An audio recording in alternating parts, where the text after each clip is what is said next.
आज मैं आपको एक मजेदार कहानी सुनाने जा रही हूँ। एक था राजा, उसके 7 बेटे थे। बड़े 6 बेटों को उसके 6 राज में नियुक्त कर दिया गया। छोटा बेटा ही अपनी माँ के साथ रहता था। उसने एक दिन अपनी माँ से पूछा कि मेरे भाई लोग कहाँ चले गए? बताओ तो माँ, वे कहाँ गए हैं? कहते हुए जीत पकड़ ली। माँ ने उसे सब कुछ सच सच बता दिया। तब उसने यह कहा कि कुछ भी हो, मुझे उन सब से मिलना है। वह घोड़े पर चढ़ा और उस दिशा में चल दिया जहाँ उसके भाई लोग गए थे। छोटा इस तरह से अपने भाइयों से मिलने निकल गया और उधर से यह हुआ कि सभी भाई घर लौट रहे थे। रास्ते में इन सब की आपस में भेंट हो गई।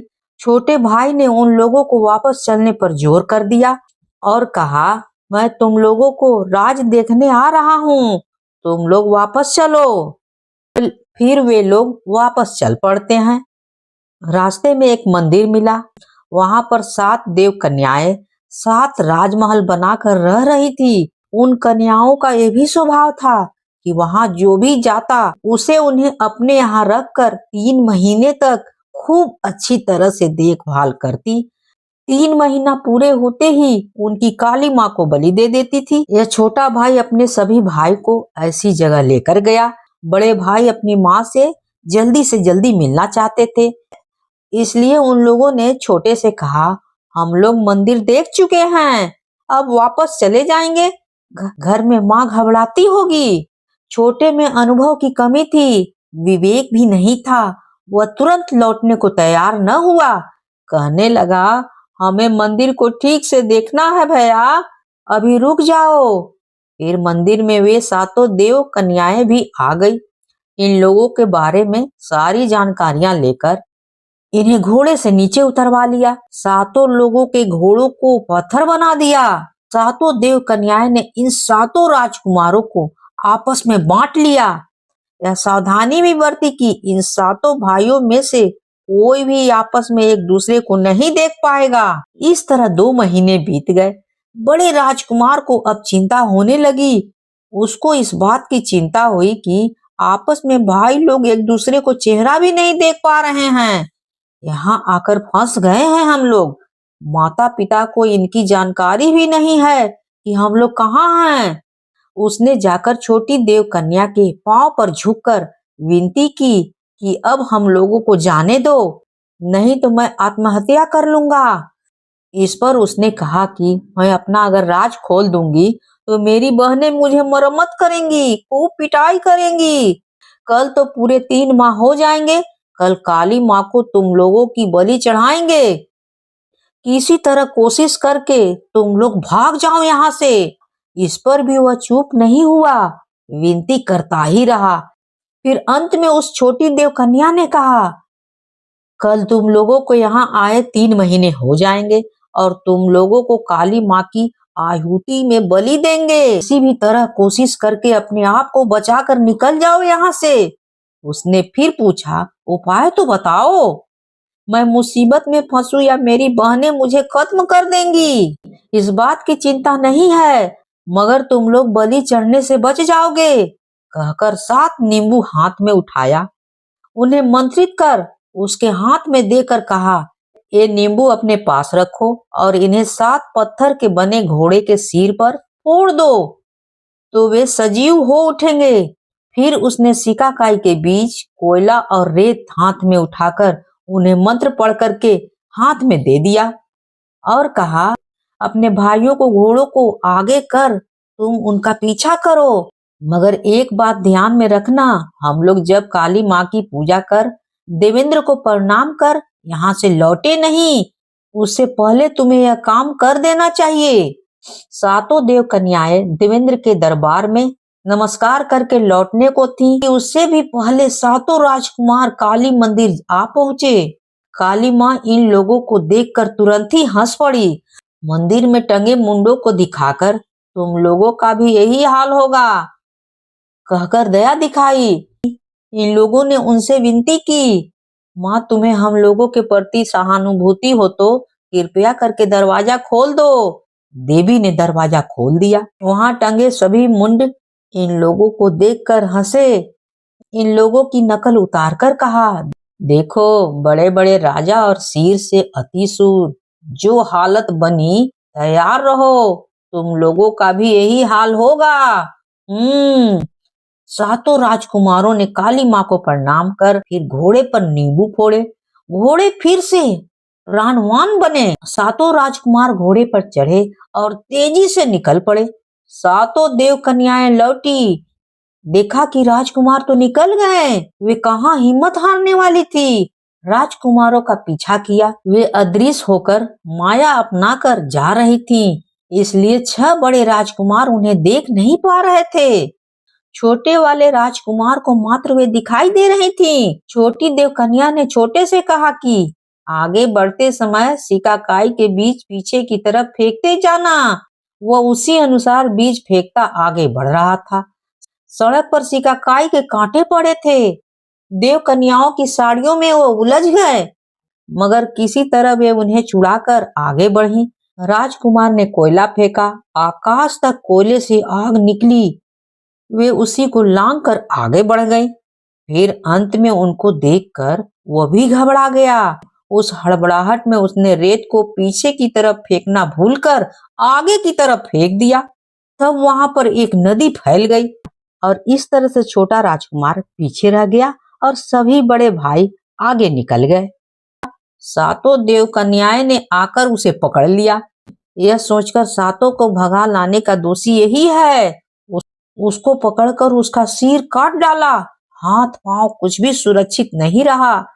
सबको काट कर गीधों को उसका मांस खिलाती गई। अपनी बड़ी बहन के आगे की तरफ बढ़ते समय छोटी देवकन्याएं छोटे राजकुमार के मांस के टुकड़े को जमा कर अपने आंचल में छिपाती रही, मगर लौटकर उसने उस सारे टुकड़ों को क्रम में जोड़ा। अब वह अपने आप को नहीं रोक सकी, बिलख कर रोने लगी। रात के 12 बज गए। पार्वती परमेश्वर आकाश के मार्ग से विहार करते हुए जा रहे थे। पार्वती जी ने इस कन्या का रोना सुना। आखिर वे भी तो एक महिला थी। उसे इस पर दया आ गई। इसके पास पहुंचकर उसकी ठुंडी पर हथेली रखकर पूछा, तुम कौन हो बेटी? तुम पर कौन सी विपदा आ गई है? बताओ। तब देवकन्या ने पार्वती के आगे अपना दुखड़ा सुनाया। पूछा, इसे प्राण देने वाले परमात्मा कौन हैं? पार्वती जी परमेश्वर के पास उसे ले आई और विनती करके देवकन्या की मांग पूरी करने को कहा। परमेश्वर ने उसे फिर से जीवन दान दिया और अपने रथ पर चढ़कर कैलाश लोक चले गए। छोटे राजकुमार का अब छोटी कन्या पर अपार प्रेम बना। उसने कहा, तुमने मुझे प्राण दान दिया है, अब मैं तुम्हें छोड़कर अलग नहीं रह सकता। मेरी सारी संपदा तुम ही हो। छोटे राजकुमार की ये बातें सुनकर छोटी देवकन्या को अपनी बड़ी बहन की कल्पना करके बहुत डर लगने लगा। तभी कुछ समय के लिए सबकी आंखें बचाकर उसकी देखभाल की, यहाँ तक कि देवेंद्र के यहाँ भी नहीं गई। तब देवेंद्र ने 6 कन्याओं से पूछा, मानिक के नाम की मेरी छोटी बेटी कहाँ है? आजकल वह क्यों नहीं आ रही है? बात छोटी कन्या को सुनाई दी तो वह सावधान होकर सबके अंत में राजा देवेंद्र के पास पहुंची। इस पर देवेंद्र को बड़ी देवकन्याओं पर गुस्सा आया। उसने कहा, इन लड़कियों को मार्तलोक भेजकर मैंने गलत किया है। तुम छोटी हो इसलिए तुम्हारी उपेक्षा कर रही हैं।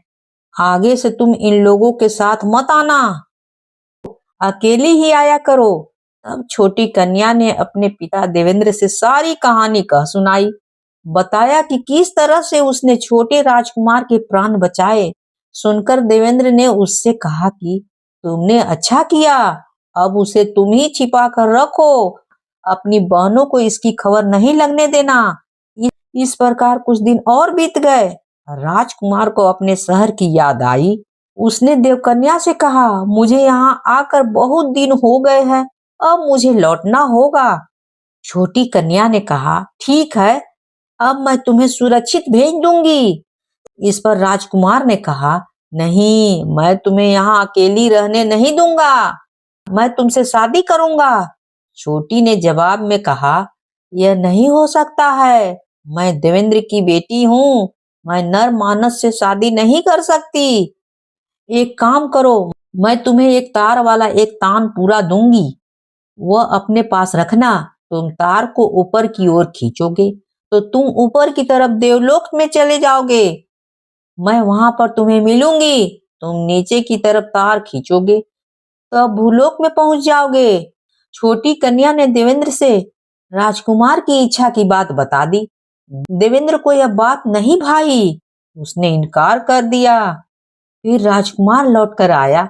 शहर के पास आकर उसने अपने भाइयों को गड़ेड़ियों से संदेश भिजवा दिया कि उसने देवकन्या से शादी की है। वे आकर उसे गले लगे। पहले तो भाइयों को विश्वास ही नहीं हुआ, क्योंकि उन्हीं के आगे छोटे की हत्या हुई थी। संदेश की परीक्षा करने के उद्देश्य वे सब आते हैं।